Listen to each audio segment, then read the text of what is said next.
तत्काल न्यूज, आवाज हिंदुस्तान की।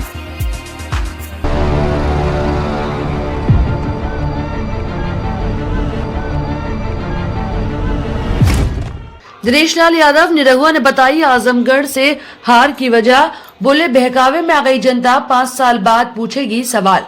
आजमगढ़ जिले के सदर लोकसभा सीट से चुनाव हारने के बाद आजमगढ़ के पूर्व सांसद दिनेश लाल यादव निरहुआ सोमवार को पहली बार मीडिया से मुखातिब हुए। कहा कि वे चुनाव हारने के बाद लखनऊ गए थे, सीएम योगी आदित्यनाथ से मिले। उन्होंने बताया कि सीएम योगी आदित्यनाथ ने कहा कि आपने चुनाव बहुत अच्छा लड़ा और आपको आजमगढ़ छोड़ना नहीं है। केंद्र और प्रदेश में दोनों जगह सरकार हमारी है, जिससे आजमगढ़ में कोई भी विकास कार्य रुकेगा नहीं। उन्होंने कहा कि 3,47,000 लोगों ने मुझे आशीर्वाद दिया है, उस आशीर्वाद के नाम पर मैं आजमगढ़ में डटकर खड़ा रहूंगा और 5 साल बाद जब फिर से चुनाव होगा तो फिर हम लोग यहाँ के सांसद धर्मेंद्र यादव से भी सवाल पूछेंगे। हमने जो 2 साल में आजमगढ़ के लिए किया था वे जनता के सामने आए, लेकिन आपने 5 साल में कितना काम किया यह बताइए। जीत और हार तो होती रहती है, लेकिन आप अब जनता के प्रतिनिधि के रूप में मैदान में उतरे हैं तो आपका काम यही होना चाहिए। आप जीते हारे, आप जनता के बीच रहें, उनका काम करें, वही हम लोग करने वाले हैं। निरहुआ ने अपनी हार को लेकर बताया कि चुनाव में जिस तरह से इंडिया गठबंधन के लोगों ने दुष्प्रचार किया, संविधान खत्म करने की बात कही, खटाखट पैसे देने की बात कही, उन्हीं चीजों को लेकर जनता भ्रमित रही और उनके बहकावे में आकर उन्हें मत किया।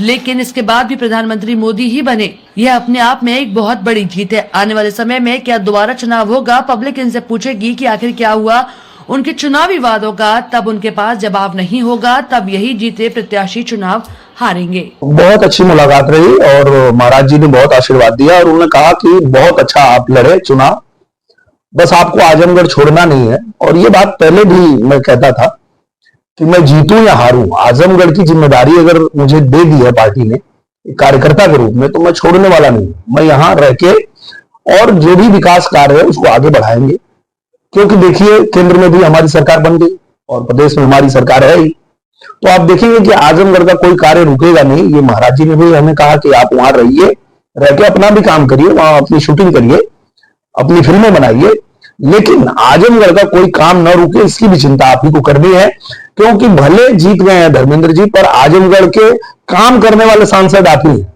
तो यहाँ जो काम होगा वो तो हम ही करने वाले हैं, तो इसलिए आजमगढ़ को भी चिंता करने की आवश्यकता नहीं है। 3,47,000 लोगों ने मुझे आशीर्वाद दिया और उस आशीर्वाद के दम पे मैं यहाँ खड़ा हूं, मैं यहीं रहूंगा और यहाँ रह के और 5 साल बाद जब फिर से चुनाव होगा तो हम लोग पूछेंगे सवाल कि भाई हमने 2 साल में आजमगढ़ में जो जो किया था वो जनता के सामने है। जनता भी पूछेगी कि 2 साल में हम लोगों ने नई रेलवे लाइन पास करवा लिया, हमने महायोजना पास करवा लिया, हम लोगों ने यहाँ सारी सड़कें बना दी, हम लोगों ने यहाँ विश्वविद्यालय बनवा दिया, हम लोगों ने यहाँ अटल आवासीय विद्यालय बनवा दिया, हमने 2 साल में यहाँ संगीत विद्यालय बनवा दिया, हमने आजमगढ़ में रिंग रोड पास कराया है। अभी जा रहा हूं और गडकरी जी से मिलकर और उसको भी तेजी से आगे बढ़ाऊंगा, उसको भी अभी तुरंत कराना है मुझे। तो ये सारा काम और मैं कोशिश ये भी करूंगा कि उनको ले आऊं आजमगढ़, ताकि आजमगढ़ के जो और भी जो बड़े बड़े कार्य हैं उनको भी हम लोग करवाएं।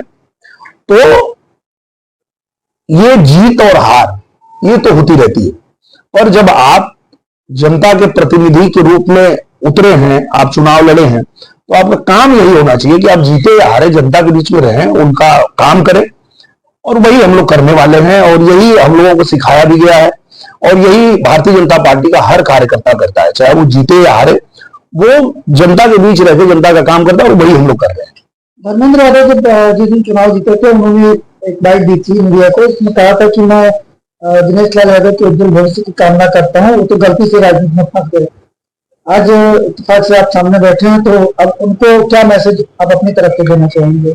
मैं उनको यही कहना चाहूंगा धर्मेंद्र यादव जी को, माननीय सांसद जी को, कि वो ठीक से पता करेंगे तो उनको पता चलेगा कि मेरा भविष्य बहुत उज्जवल है ऑलरेडी, और मैं अपने कार्य के साथ साथ यहाँ जनता की सेवा करने के लिए आया हूँ। जनता ने मुझे मौका दिया था और मैंने 2 साल में जो करके दिखाया है, आप 5 साल में कर लीजिए, फिर हमको शुभकामना दीजिएगा, फिर 5 साल बाद मिलते हैं आपसे यहीं आजमगढ़।